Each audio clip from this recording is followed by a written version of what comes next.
Salam Bapak, Ibu, dan Saudara terkasih di dalam nama Tuhan Yesus. Dimanapun Anda berada, dan dimanapun Anda bisa mendengar rekaman ini, kita bertemu dalam program Jumpa dengan Tuhan untuk edisi hari ini.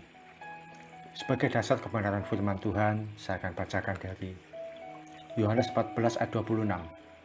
Firman Tuhan mengatakan, "Tetapi penghibur, yaitu Roh Kudus, yang akan diutus oleh Bapa dalam namaku, Dialah yang akan mengajarkan segala sesuatu kepadamu dan akan mengingatkan kamu akan semua yang telah kukatakan kepadamu."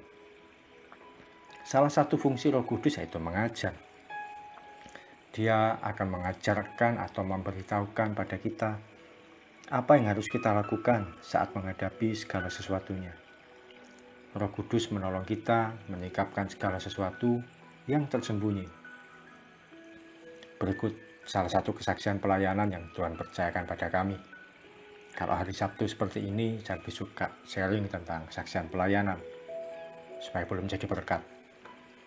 Satu kali ada seseorang, yaitu Bapak S, menghubungi kami untuk minta didoakan. Beliau mengalami sakit. Saya kurang tahu sakitnya apa. Kami pun janjian bertemu saja.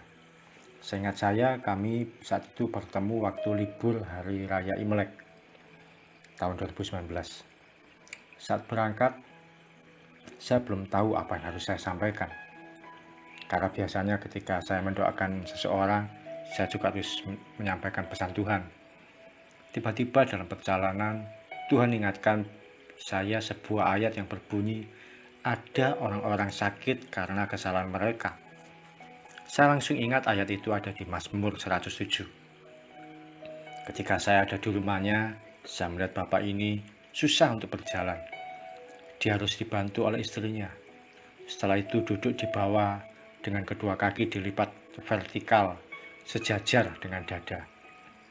Hanya itu posisinya yang nyaman. Dia tidak banyak bicara. Menurut istrinya, dia sakit di paru-paru. Jadi istrinya sebagai perantara komunikasi kami. Sebelum berdoa, saya menyampaikan pesan Tuhan sebagaimana yang saya dapatkan.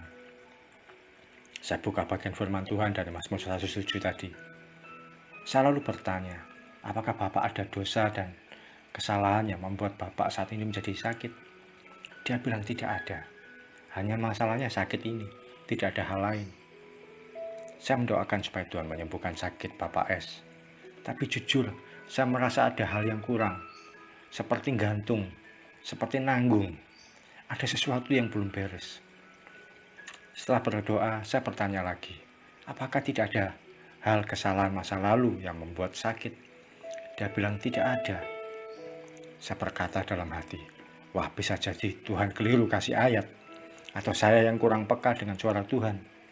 Nah, ternyata dia tidak ada kesalahan atau dosa yang membuat dia sakit. Saya pun pulang usai mendoakan. Keesokan harinya, sepulang kerja, saya mampir di warung untuk minum. Saya bersama dengan teman saya saat itu. Tiba-tiba saya mendapatkan telepon dari istri Bapak S. Dia minta tolong didoakan ke rumah karena sakit suaminya kambuh lagi. Saya segera menuju ke rumahnya.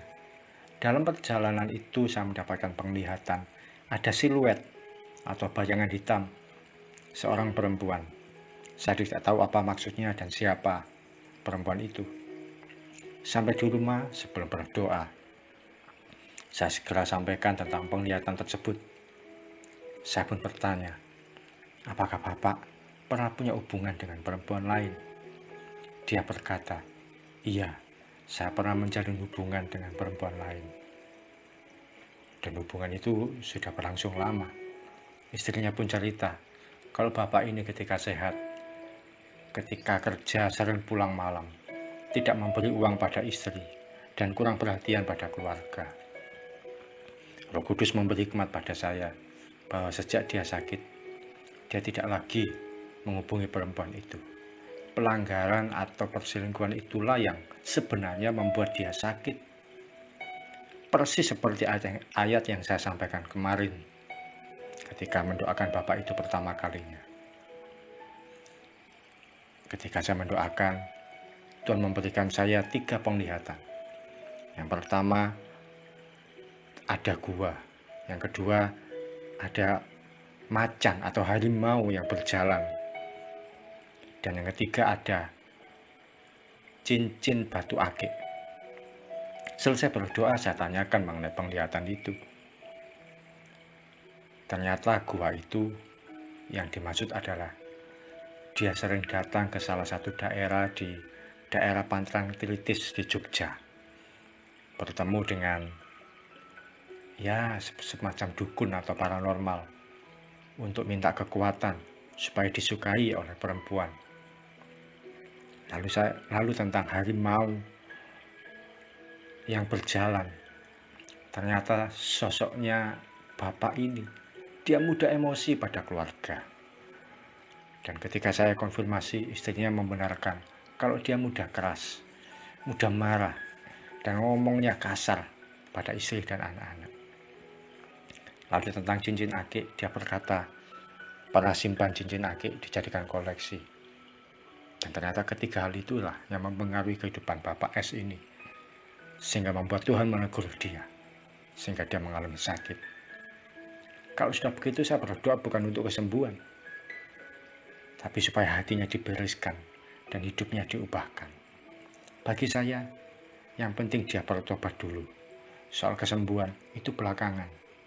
Bukankah yang lebih baik hati ini berbalik kepada Tuhan? Soal berkat berupa apapun itu akan mengikuti. Melalui kesaksian ini saya mau mengajak untuk setiap kita melibatkan Roh Kudus dalam segala sesuatunya. Dia mampu mengajar kita, menyatakan hal yang tersembunyi, dan menyingkapkan yang terselubung. Biarkan Tuhan yang bertindak atas hidup kita, menolong kita dalam memberi keputusan dan mempertimbangkan segala sesuatunya. Dan biarkan Roh Kudus menuntun apa yang harus kita kerjakan. Maka hidup kita pun akan mengalami kemenangan. Mari kita datang pada Tuhan. Terima kasih Tuhan Yesus atas kebenaran firman-Mu yang boleh kami terima. Ajari kami Tuhan setiap hari untuk bergerak dalam tuntunan Roh-Mu yang kudus, untuk bergerak berjalan dalam pimpinan Roh-Mu yang ajaib itu ya Tuhan. Kami tidak mau berjalan sendiri, karena Roh Kudus adalah penuntun kami, penghibur kami, dan juga pengajar kami yang memberikan kami keputusan, pertimbangan, dan mengarahkan kami apa yang harus kami kerjakan, apa yang harus kami lakukan, apa yang harus kami sampaikan. Terima kasih Tuhan, ampuni kalau selama ini kami berjalan sendiri, merasa bisa, merasa mampu dalam segala sesuatunya. Engkaulah pemilik hidup kami, kalau pemilik pekerjaan kami, kalau pemilik pelayanan kami, kalau pemilik segala sesuatu yang Tuhan percayakan pada kami sampai hari ini. Kami tidak mau jalan sendiri.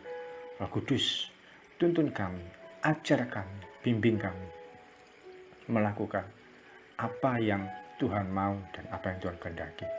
Maka kami percaya, ketika kami berjalan dalam tuntunan-Mu, kami akan mengalami kemenangan, kami akan mengalami diluputkan, kami akan mengalami diterangi jalan kami.